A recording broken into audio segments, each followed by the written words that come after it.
అమ్మ ప్రేమ కన్న కమ్మదనము లేదు, తెలుగు భాష కన్నా తేనెలేదు, దినసేవ కన్న తీర్థయాత్రయలేదు, దైవభక్తి కన్నా ధనము లేదు. మండలి వెంకటకృష్ణారావు గారి శత జయంతి అంటే ఒక గాంధేయవాదానికి జరుగుతున్న శత జయంతి, సహస్ర జయంతి, ఒక నిరాడంబర జీవనానికి జరుగుతున్నటువంటి సత్కారం. ఆదర్శాలని ఆరాధించడం కాకుండా ఆచరించినటువంటి సిద్ధాంతానికి జరుగుతున్న సత్కారం. ఒక వ్యక్తిత్వము క్రమ్మి వేసినది సాహో ఆంధ్రదేశమునే, ఒక వ్యక్తిత్వము క్రమ్మి వేసినది సాహో ఆంధ్రదేశమునే, ఒక సేవాధృతి పారద్రోలినది, ఒక సేవాధృతి పారద్రోలినదహో ఉప్పెన్లు తుఫానులన్, ఒక సేవాధృతి పారద్రోలినదహో ఉప్పెన్లు తుఫానులన్, ఒక భాషాకృతి వేషమయ్యే తెలుగై ఓంకారమై భువిన్, ఒక భాషాకృతి వేషమయ్యే తెలుగై ఓంకారమై భువిన్, ఒక కృష్ణాకృతి మండలిన్, ఒక కృష్ణాకృతి మండలిన్ శత జయంత్యుత్సాహమై దీపిలన్. భూమండలాన్ని వసుధ అంటారు తెలుగులో. వసుధ అంటే వసువుల్ని ధరించింది అని అర్థం. వసువులు అంటే బంగారం, వెండి, నవరత్నాలన్నీ వస్తాయి.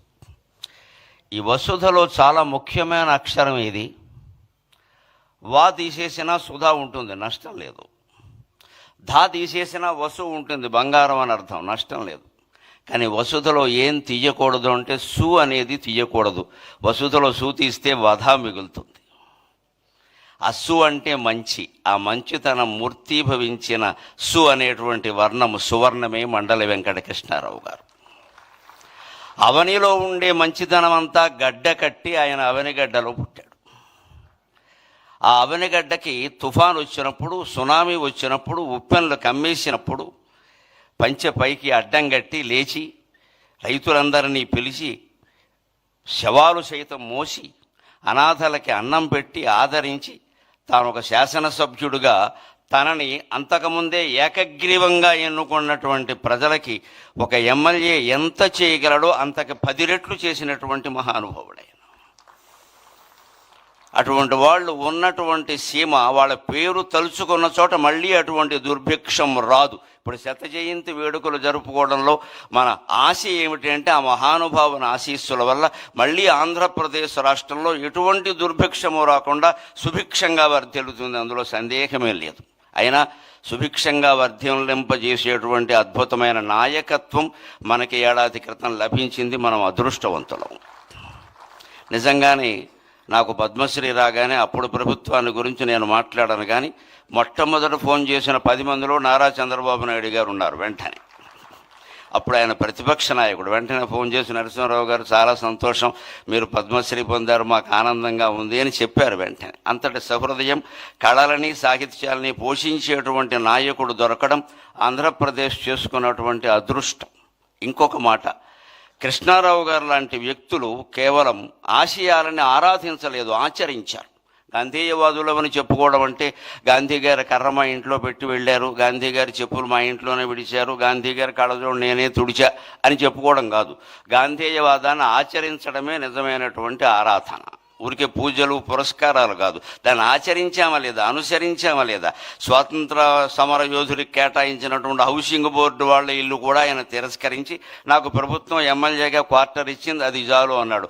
అంతటి త్యాగమూర్తులు మళ్ళీ 175 మంది అవతరించాలని ఈ బడుగు బ్రాహ్మడి ఉద్దేశం, అంతకంటే ఏం లేదు. ఇక్కడ 175 మంది అదే ఉద్దేశంతో ఉండాలి. అన్నీ తీసి పారేస్తాం, మనకేం ఒక్కల ప్రజలకు సేవ చేయడమే గొప్ప విషయం. ఉన్నాస్తులు కరిగించుకున్నటువంటి నాయకత్వం మండలి వెంకటకృష్ణారావు గారిది.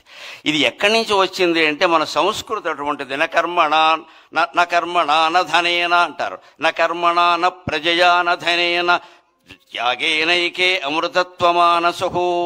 నీవు చేసిన యజ్ఞయాగాది కర్మల వల్ల కానీ ఏ కార్యక్రమాల వల్ల కానీ నీకు అమృతానందం కలుగుతుందో లేదో చెప్పలేం. నీ సంతానం వల్ల కూడా నీకు అమృతానందం కలుగుతుందో లేదో చెప్పలేము. సంతానం అంటే ఇవాళ ముందు సంతానం, తర్వాత సంతాపం, అనుమానం ఏం లే. ఫాలోడ్ బై డిన్నర్ అంటూ ఉంటారే, సంతానం ఫాలోడ్ బై సంతాపం. అంతకంటే లేనివాళ్ళు లేరని ఏడుస్తారు, ఉన్నవాళ్ళు ఉన్నారని ఏడుస్తున్నారు, అంతకంటే ఏం లేదు. ఈ సంతానం వల్ల నీకు అమృతానందం కలగదు. ఎన్ని వందల కోట్లు సంపాదించినా నీకు అమృతానందం కలగదు. త్యాగం చేస్తేనే అమృతానందం కలుగుతుంది. అది కృష్ణారావు గారి జీవితం. ఇట్టి ఈ క్రమశిక్షణకి ఎన్ని ఏండ్లు, ఇట్టి త్యాగానుభూతికి ఎన్ని ఏండ్లు, త్యాగమున అమృతత్వమునందుమనడి వేలేండ్ల సంస్కృతి ప్రాణమీవు, త్యాగమున అమృతత్వమునందుమనడి వేలేండ్ల సంస్కృతి ప్రాణమీవు. ఆయన భాషాభిమాని, కేవలం అభిమాని కాదు, ఆయన తప్పులు దిద్దేవాడు. ఓ మాస్టర్ అబ్బాయి కదా, గురువు గారు అబ్బాయి కదా, బుద్ధి చెప్పేవాడు, బుద్ధి తేనేమయ్యా అన్నాడు వేమన్న గారు. అందుకని ఆయన తప్పులు దిద్దేవాడు. టీచర్స్ డేని తెలుగులో గురువుగారి దినం అంటుంటే ఆ మాట ఏమిట్రా అన్నట్టు ఆయన. ఎందుకంటే దినం అనే మాట తెలుగులో ఎక్కడ వాడతారో అందరికీ తెలుసు. అందుకని ఎన్టీ రామారావు కూడా శ్రీకృష్ణ విజయంలో గొప్ప డైలాగ్ పెట్టించాడు ఆయన కావాలని. ఆ దినమునకు మీరు రావాలను అంటే వెనగానే రామారావు గారు కృష్ణుడి వేషంలో ఉండి తద్దినమునకే రాగలము అంటాడు. అంటే నీకు తద్దినం పెడతానని అర్థం. అది ఇందులో విలన వేషం వేసిన రాక్షసుడికి తద్దినం పెడతానని, తద్దినమునకే రాగలనని రాయవయ్యా, రెండు అర్థాలు వస్తాయన్నాడు. భాషాభిమాని, భాషా పండితుడు కదా రామారావు గారు అంటే. అలాగే ఈయన కూడా అదే. కాబట్టి గురువు గారి దినం అంటే ఏమిటది? గురు పూజా మహోత్సవం అని మొట్టమొదట మార్చిన వాడు మండల వెంకట కృష్ణారావు గారు. భాషలో అటువంటి దోషాలు సరిచేయాలి మనం. మదర్స్ డే, ఫాదర్స్ డే కానీ తల్లి దినం, తండ్రి దినం అనకూడదు. మనకి దినాలు పెట్టే అలవాట్లేదు. ప్రతిరోజు తల్లిని గౌరవిస్తాం, ప్రతిరోజు తండ్రిని గౌరవిస్తాం. మనకి డేస్ జరుపుకోవడం మానేసి వాళ్ళ పుట్టినరోజు నాడు వాళ్ళ దగ్గర కూర్చుని పారసేవ చేస్తే అది మాతృభాషా దినోత్సవం, మాతృదేవీ దినోత్సవం కూడా అవుతుంది. అటువంటి ఆదర్శాలన్నీ మనం స్వీకరిద్దాం. ఇవాళ మండలి బుద్ధప్రసాద్ గారు కూడా తండ్రికి ముమ్మూర్తుల 100కి 100 ప్రతిరూపమైనటువంటి వ్యక్తి. వ్యాసభారతంలో అటువంటి వ్యక్తుల గురించి ఒక మాట చెబుతారు. అంగాద్ సంభవసి ఆత్మావై పుత్ర నామాసి, అంగాద్ సంభవసి ఆత్మావై పుత్ర నామాసి. నా యొక్క ప్రత్యంగము రూపుదాల్చి నువ్వు పుట్టావయ్యా అంటాడు తండ్రి కొడుకుతో వేదంలో. అలాగే కృష్ణారావు గారి యొక్క ఆత్మ, బుద్ధి, మనస్సు, దేహం సర్వావయవాలు రూపుదాల్చి పుట్టినటువంటి వ్యక్తి బుద్ధప్రసాద్ గారు. ఎప్పుడు మేము రాజకీయాలతో సంబంధం లేకుండా మేము 3-4 గ్రూపుకి చెందిన వాళ్ళం ఉన్నాం. నాకు వాట్సాప్లు లేవు కానీ మాట్లాడుకుంటాం ఫోన్లో. ఏం మాట్లాడుకున్నా భాషా సాహిత్యం, ఇంకో మాట ఉండదు అక్కడ. అటువంటి స్నేహం బుద్ధప్రసాద్ గారితో ఉంది. వారి కార్యక్రమం మొదట్లో ఆయన శత జయంతి గురించి చాలా విశేషాలు మనకి చెప్పారు. మళ్ళీ మండలి వెంకటకృష్ణారావు గారు లాంటి నాయకులు 175 నియోజకవర్గాలలోనూ ఆవిర్భవించాలి. ఆంధ్రప్రదేశ్ భారతదేశంలో కాదు ప్రపంచంలోనే ఆదర్శమైనటువంటి రాష్ట్రంగా ఉండాలి అని కోరుకుంటూ నేను సెలవు తీసుకుంటున్నాను. పద్మశ్రీ గరికపాటి నరసింహారావు గారికి హృదయపూర్వక ధన్యవాదాలు.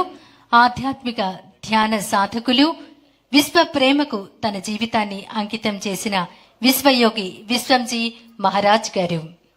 దేశకాలాలు దాటి దివ్య సందేశం ఇచ్చిన విశ్వయోగి పరమహంస, వాక్కులో వేదాల పరిమళాలు నింపిన ప్రబోధమూర్తి, విశ్వం ఒక కుటుంబమని వెలుగుపరిచిన ఆధ్యాత్మిక మూర్తి, అహంభావాన్ని దాటించి అందరితనాన్ని ప్రతి ఒక్కరిలో నింపి ఆరంజ్యోతిని వెలిగించిన తత్వవేత్త, భక్తిని బుద్ధితో భద్రపరిచిన యతిశ్రేష్ఠుడు, తన ఆంతరంగిక శక్తిని లౌకికానికి అర్పించిన యోగి పొంగవుడు, విశ్వాన్ని వీక్షించిన విశ్వమానవ దృష్టి విశ్వంజీ, మహిమ సత్యం శివం సుందరం.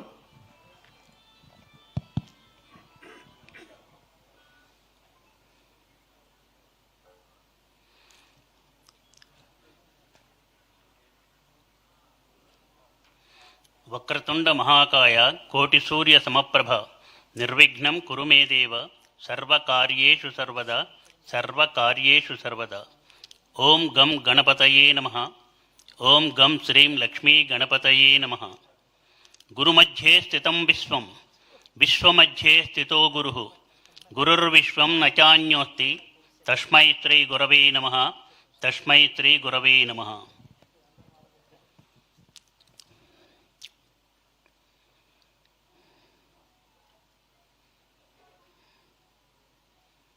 ప్రేమమూర్తులారా, పరమ పవిత్రమైనటువంటి ఒక దివ్యమైనటువంటి, ఇంకా ఆధ్యాత్మికమైనది కూడా అనుకుంటున్నాను నేను, ఆధ్యాత్మికమైనటువంటి విశ్వజనీనమైనటువంటి వాసనలు వెదజల్లుతున్నటువంటి సభ ఈ సభ అని నేను భావిస్తున్నాను. ఒకటి ఉదాహరణ, జాగ్రత్తగా వినండి. సుదీర్ఘంగా అనుగ్రహ భాషణం చేసే సమయం కాదు, సందర్భం కాదు. నేను హైదరాబాద్లో ఉన్నాను, ఈ శరీరం హైదరాబాద్లో ఉంది. మండలి బుద్ధప్రసాద్ ఫోన్ చేశాడు, ఇలాగ 100 జయంతి ఉత్సవాలు చేస్తున్నాం, మీరు రావాలి, నాన్నగారు కోరిక అప్పుడు అది వచ్చారు, ఇప్పుడు కూడా రావాలంటే. ఏం మాట్లాడలే నేను, ఒకే ఒక మాట అన్నాను, తప్పకుండా వస్తాను. ఎందుకన్నానో తెలుసా మీకు? ఇది ఇదే మీరు జాగ్రత్తగా వినాలి. తీవ్రమైన దీక్షలో ఉండి కూడా ప్రస్తుతం ప్రపంచమంతా కూడా అస్తవ్యస్తమైపోయి ఏ క్షణాన ఎక్కడ ఏం జరుగుతుందో తెలియని అయోమయ స్థితిలో ఉన్నటువంటి సమయంలో పంచభూతాలు ప్రకోపించి ప్రళయతాండవం చేస్తున్న ఈ సమయంలో భయపెట్టడం కాదు కావలసింది, దాన్ని తగ్గించడానికి ఏంటి కారణం అనేది కనుక్కొని తగ్గించడానికి చేయాలని ప్రయత్నం చేయాలని చేసేటువంటి పద్ధతిలో అతి తీవ్రంగా దీక్షలో ఉండి కూడా తప్పకుండా వస్తాను అని చెప్పేసేసి ఈ కార్యక్రమానికి వచ్చాను. నాస్తికుడు అని అనుకుంటారు చాలామంది, ఎవరిని? మండలి వెంకట కృష్ణారావుని. కాదు, నిజమైన ఆస్తికుడు. మాతృదేవోభవ, పితృదేవోభవ, ఆచార్య దేవోభవ, అతిథి దేవోభవ అని చెప్పింది సనాతనం. కానీ వీళ్ళని విస్మరించి తీర్థయాత్రలు చేయమని కానీ తీర్థాలలో మునగమని కానీ పుణ్యం వస్తుంది అని చెప్పలేదు. భౌతికతని నిర్లక్ష్యం చేసింది సనాతన ధర్మం అని చాలామంది అంటారు. తప్పు. భౌతికాన్ని గురించి ఎక్కువగా ఆలోచించిందే సనాతన ధర్మం. భర్త ఎట్లా ఉండాలి, భార్య ఎట్లా ఉండాలి, కొడుకు ఎట్లా ఉండాలి, రాజు ఎట్లా ఉండాలి, ఇవన్నీ చెప్పి ఈ సమాజంలో ఈ భూమి మీద మనం ప్రశాంతంగా ఎలా ఉండాలో అది చెప్పినటువంటి సనాతన ధర్మం కంటే మించినటువంటి భౌతికవాదము లేదు. కాబట్టి భౌతికవాదం వేరు, ఆధ్యాత్మికత వేరు అని కాదు. ఆధ్యాత్మికతని నిత్య నైమిత్తిక జీవితంలో మిక్స్ చేసి కలుపుకొని మనం జీవితాన్ని గడపాలే కానీ వేరు కాదు. అది ఆచరించిన వాడు మండలి వెంకట కృష్ణారావు. ఒక చిన్న స్టోరీ, ఆవుబెన్ ఆడమ్ కథ చెప్తాను. ఆవుబెన్ ఆడమ్ రాత్రిపూట నిద్రపోతూ మెలుగు వచ్చింది, చూశాడు చంద్రుని యొక్క లైట్ పడుతుంది. ఒక ఆమె కూర్చొని రాస్తున్నది ఏదో, వెళ్ళాడు. ఏం రాస్తున్నామా, ఎవరు నువ్వు అన్నాడు. నేను ఏంజెల్ని, దేవదూతని, నేను రాస్తున్నావు, భగవంతుణ్ణి ఎవరు ప్రేమిస్తున్నారో వాళ్ళ పేర్లు రాస్తున్నాను అని. నా పేరు ఉందా దాంట్లో? లేదు. సరే వెళ్ళి పడుకున్నాడు. మరుసటి రోజు కూడా లేచాడు. లేచేటప్పటికి అదే సీన్ కనిపించింది. మళ్ళీ వెళ్ళి అడిగాడు, ఏం రాస్తున్నావమ్మా ఈరోజని. భగవంతుడు ఎవరిని ప్రేమిస్తున్నాడో వాళ్ళ పేర్లు రాస్తున్నాను. ఏం మాట్లాడకుండా వెనక్కి తిరిగి వెళ్తున్నాడు. ఆగు, ఏం అడగలేదేంటి అని. ఏం అడిగేది ఉంది, నా పేరు దాంట్లో ఉండదు, అందుకని వెళ్తున్నాను. ఆగు, జాగ్రత్తగా విను. మొట్టమొదటి పేరే నీది. First name is your self. ఎవరైతే భగవంతుణ్ణి ప్రేమిస్తున్నారనుకొని పక్క వాళ్ళని ద్వేషిస్తూ ఈర్ష్యాసూయ ద్వేషాలతో ఉంటారో వాళ్ళకంటే మనుషులు ఒకళ్ళనొకళ్ళు ప్రేమించుకుంటూ ప్రేమతో సహకారంతో ఒకళ్ళకొకళ్ళు సహకరించుకుంటూ సమైక్యంగా ఉండి ఈ భూమిని గనక ప్రశాంతి నిలయంగా చేయడానికి కృషి చేస్తే వాడు నాకు ఎక్కువ ఇష్టమని భగవంతుడు చెబుతున్నాడా అని మనందరికీ ఒక పాఠంగా చెప్పింది. చూడండి, ఒకళ్ళు ఇద్దరు కొడుతున్నారు తప్పట్లు, మీరంతా కొట్టాలా.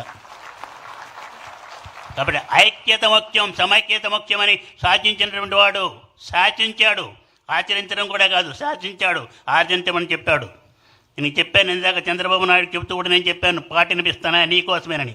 విను, తుఫాన్ వచ్చినప్పుడు ఎలా బాగా అయితే అవుతున్నాడో అప్పుడు ఆయనకు కూడా వినిపించాను నేను. ఇది జాగ్రత్తగా విను, అర్థం చేసుకో, అర్థవంతంగా ముందుకు నడువు, విజయాన్ని సాధించు. ఆంధ్రప్రదేశ్ రాష్ట్రాన్ని ప్రపంచంలోనే ఒక విశిష్టమైనటువంటి ఉచ్చ స్థానంలో నిలిచిపెట్టేటువంటి ఒక వ్యక్తిగా నిన్ను భగవంతుడు సెలెక్ట్ చేసుకున్నాడు. అది యథార్థమైన సత్యం అని చెబుతూ పాట పాడుతున్నాను, వినండి, మీరు కూడా వినండి. నా ధ్యేయం నా గమ్యం మరువను మరువను ఎన్నటికి, మరచి నడువను ఎన్నటికి.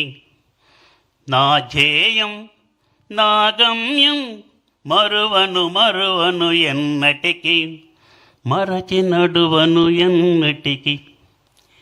నే వేసే ప్రతి అడుగు నీ వైపే సాగాలి, నే పలికే ప్రతి మాట నీ మాటే కావాలి. నా ప్రాణం నా జీవం సర్వస్వం నీకేలి. నా ధ్యేయం నా గమ్యం మరువను మరువను ఎన్నటికి, మరచి నడువను ఎన్నటికి. ఎన్ని తుఫానులు కమ్ముకొచ్చినా, ఎంతటి వేదన మదిలో రేగినా, ఎందరెందర అవహేళన చేసిన, ఎందరెందర అవహేళన చేసిన, జడియను జడియను ఎన్నటికి, జడిసి ఆగను ఎన్నటికి. నా ధ్యేయం నా గమ్యం మరువను మరువను ఎన్నటికి, మరచి నడువను ఎన్నటికి. ఇంకా ఉంది, ఇంతవరకు దాంతో అర్థమై ఉంటుంది. ఎవరు ఎన్ని ఎన్ని విధాలుగా అడ్డంకులు పెట్టినప్పుడు కూడా అవన్నీ మనకి వాళ్ళని ద్వేషించకూడదు, దూషించకూడదు. ఈ శరీరం ఆ విధంగా చేసింది, ఈ శరీరం ఆ విధంగా చేసి ఉన్నతమైన స్థితికి ఈనాడు వచ్చి ప్రపంచం మొత్తానికి కూడా ఉన్నత స్థితిలో ఉన్న వాళ్ళందరికీ కూడా లాభాన్నిచ్చి వాళ్ళ ద్వారా సమాజాన్ని బాగు చేయడానికి ప్రయత్నం చేస్తున్నది.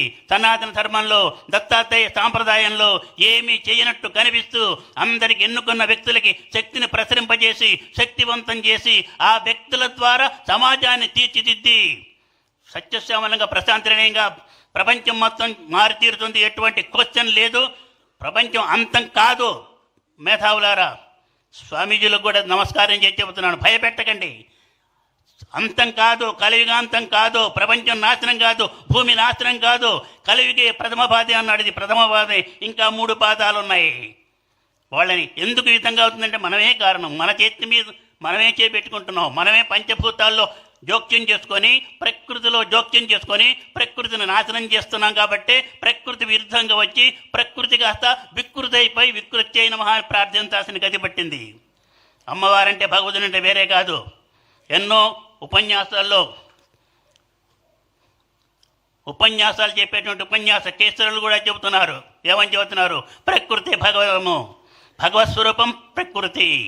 ఏంటి ప్రూఫ్ అంటే మీరు పూజించే లక్ష్మీ అష్టోత్తరమే. ప్రకృతిలో మొట్టమొదటి ప్రకృత్యై నమః, అమ్మవారి పేరు ప్రకృత్యై నమః.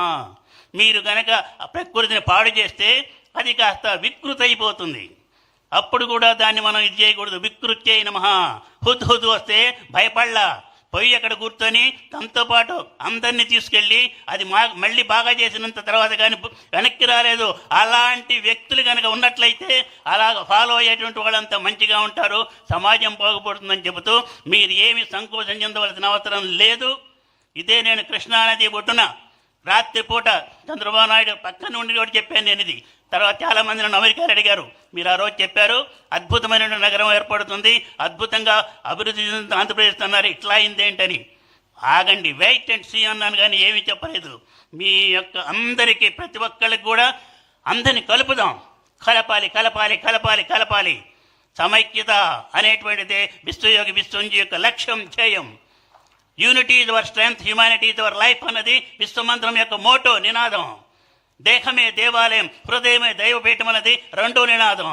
దేహాన్ని పాడు చేసుకోకూడదు, దేహాన్ని మనం నిర్లక్ష్యం చేయకూడదు. దేహం మనకు భగవంతుడిచ్చిన వరం, ఈ దేహంతోనే ఏమైనా చేయాలి. భగవంతుడి పేరుతో కూడా దేహాన్ని నిర్లక్ష్యం చేయవద్దని చెబుతూ ప్రపంచంలోని ప్రజలకి సేవ చేస్తే భగవంతుడికి 1,000,000 యజ్ఞాలు చేసిన పుణ్యం వస్తుందని చెప్పేసి కూడా చెబుతూ ప్రకృతిని పాడు చేయవద్దు, ప్రకృతిని పూజించండి, ఆరాధించండి అని చెబుతూ అప్పుడు ఆయన మనస్సుకి కూడా చాలా సంతోషం వేస్తుంది, భగవంతుడికి కాదు. నేను చెప్పేది మండలి వెంకట కృష్ణారావు యొక్క హృదయం ప్రకృతి గురించి ఆలోచించాడు, ప్రజల గురించి ఆలోచించాడు, తుఫాను రాకుండా ఎట్లా ఆంధ్రప్రదేశ్ని ఆంధ్ర రాష్ట్రాన్ని కాపాడాలని ఆలోచించాడు. అలాంటి ఆలోచనలు మనకి ప్రకృతి వైపరీత్యాలు ఎక్కువగా వచ్చేది తుఫాన్లు తీర ప్రాంతంలో కాబట్టి కాదు, తీర ప్రాంతంలో ఉన్నాం కాబట్టి ఎన్నో మనకు లాభాలు కూడా ఉన్నాయి. అది కూడా ఆలోచించుకొని చక్కగా ఎంతమంది ప్రపంచవ్యాప్తంగా చాలా ఉన్నత స్థితిలో ఉన్న తెలుగు వాళ్ళు ఉన్నారు, వాళ్ళంతా కలిసి ఒక్కసారిగా కనుక ఆ తెలుగు రాష్ట్రం వైపు చూసి ముఖ్యమంత్రి వైపు చూసినట్టయితే వాళ్ళు కనుక సహకరిస్తే 1,00,000 కోట్లు కాదు, 1,00,00,000 కోట్లు పరిగెత్తుకుంటూ వస్తాయని ఇందాకనే చెప్పాను. మీ అందరికీ దివ్యమైన ఆశీస్సులు. డబ్బు గురించి ఆలోచించాల్సిన పని లేదు. డబ్బు పాపిష్టిది కాదు. మండల వెంకట కృష్ణారావు చేసిన తప్పేంటి నన్ను అడిగితే ఇదే అన్నా నేను. డబ్బు పాపిష్టిది కాదు. డబ్బుతోటి ఏమైనా చేయవచ్చు. పాపిష్టి వాడి చేతుల్లోకి వెళ్తే డబ్బు పాపిష్టిది, కానీ మంచి వాడి చేతుల్లోకి వెళ్తే మేలు చేస్తుంది. బిల్ గేట్స్ లాగా, రతన్ టాటా లాగా అని చెబుతూ డబ్బుల్ని కలపండి. మీకు 1,00,000 కోట్లు కావాలి, 1,00,000 కోట్ల మందిని నీ వాళ్ళని చేసుకో. 1,00,000 కోట్లు వస్తే ఒక్కొక్క రూపాయి వేసుకుంటూ వస్తాయి. 1,00,00,000 కోట్లు కావాలి, 1,00,00,000 కోట్ల మందిని కలుపు, నీ వాళ్ళని చేసుకో. ఒక్కొక్క రూపాయి పంచుకుంటే వస్తుంది. ఇది ఐకమత్యంలో ఉన్న యూనిటీలో ఉన్నటువంటి గొప్పదనం అని చెబుతూ మండలి వెంకట కృష్ణారావు చాలా సంతోషిస్తున్నాడు. మంగళి కృష్ణారావు యొక్క పేరు స్థిరస్థాయిగా ఉండేటట్టు ఏదైనా ఒక ప్రాజెక్టుకి ఆయన పేరు పెట్టమని ఇప్పుడే ముఖ్యమంత్రి గారిని నేను అడిగాను. దాని గురించి ఆలోచిస్తాడు. మండలి బుద్ధప్రసాద్ని మనం చక్కగా ఉపయోగించుకోవాలి. ఒక పదవి ఇస్తున్నప్పుడు అధికారికంగా ఒక పదవి ఇస్తే ఆ పదవి వల్ల వాళ్ళకి వాళ్ళ కుటుంబానికి కాదు సమాజానికి మేలు చేసేటువంటి వ్యక్తులుగా ఉండాలి. అలా మంచి మంచి వ్యక్తులు ఉన్నారు. మీరంతా కూడా కలుద్దాం, మనం అంతా కలుద్దాం. ఆధ్యాత్మికత అనేటువంటిది దూరం కాదు, మనలో కలిసిపోయినటువంటి రక్తం లాంటిదని చెబుతూ అది మనకి చాలా ఉన్నతమైన స్థితిలో మేలు చేస్తుందని కూడా చెబుతూ మండల వెంకట కృష్ణారావు యొక్క ఆ స్మృతిని ఈ రోజున ఈ సమయంలో జ్ఞాపకం చేసుకోవడానికి ఇలా మీకు చెప్పడానికే వచ్చానని చెప్పి మరొక్కసారి మీకు తెలియజేస్తూ దివ్యమైనటువంటి ఆశీస్సును అందజేస్తూ మండల వెంకట కృష్ణారావు యొక్క ఆత్మ సంతోషించింది. ఆయన జన్మలేని స్థితికి వెళ్ళాడు, మళ్ళీ జన్మ లేదు. అటువంటి స్థితి రావడం చాలా కష్టం. మీ అందరికీ దివ్యమైన ఆశీస్సులు ఆశీస్సులు ఆశీస్సులు. ఎన్నో గొప్ప విషయాలను తెలియజేసినటువంటి ఆధ్యాత్మిక రథసారథులు విశ్వయోగి విశ్వంజీ గారికి హృదయపూర్వక ధన్యవాదాలు తెలియజేస్తున్నాం. ఇప్పుడు పద్మశ్రీ అవార్డు గ్రహీతలను సత్కరించవలసిందిగా, దానికన్నా ముందు మన రాష్ట్ర ముఖ్యమంత్రి వర్యులు వారి సందేశం. చెప్పడం అనేది అలవాటు, కానీ చెప్పిన దాన్ని చేసి తీరాలి, చేసి తీరి అలాగే చూపించాలి అన్నది మండలి వెంకట కృష్ణారావు గారి మాట. ఆయన ఆచరించారు, అదే బాటలో పయనిస్తున్నారు మన ముఖ్యమంత్రి వర్యులు నారా చంద్రబాబు నాయుడు గారు. విజ్ఞాన పథంలో వెలుగులు చిమ్మిన నాయకులు, విజయవాడ నేలపై విజయాల ఆశలతో ఒక మహావృక్షమై ఎదిగిన పదగామి, విప్లవాత్మక మార్పులకు స్ఫూర్తిగా లక్ష్యాల సింధువై ఎగసిన నవమేధావి, వికాసానికి రెక్కలిచ్చి ఎగరేసిన నేత, ఐటీ పరిధి దాటి ఆర్టిఫిషియల్ ఇంటెలిజెన్స్ వైపు జాతిని పురోగమింపజేస్తున్న ముఖ్యమంత్రి వర్యులు, ఆంధ్రుల గమ్యం అమరావతి కలలకు అధిపతి, 4 దశాబ్దాల తెలుగువారి చరిత్రలో తెర వెనుక తెర పైన చైతన్య స్పర్శను పంచిన పదవేగి, విపక్షంలో ఉన్న సంకల్పమే ఆయుధం ఆయనకి, ప్రజల్లో పాదుకొల్పిన నమ్మకం, తనలో నిలుపుకున్న నిర్వికల్ప ధైర్యం, మాటలతో కాదు పనితీరుతో నిరూపించుకున్న నాయకుడు, నవభారత పటంలో పటిష్టతకు మారుపేరైన అసలైన ఆంధ్రుడు, నవనవోన్మేష చంద్రుడు, ఆంధ్రుల కలలు నెరవేర్చే ఆంధ్ర బోజుడు,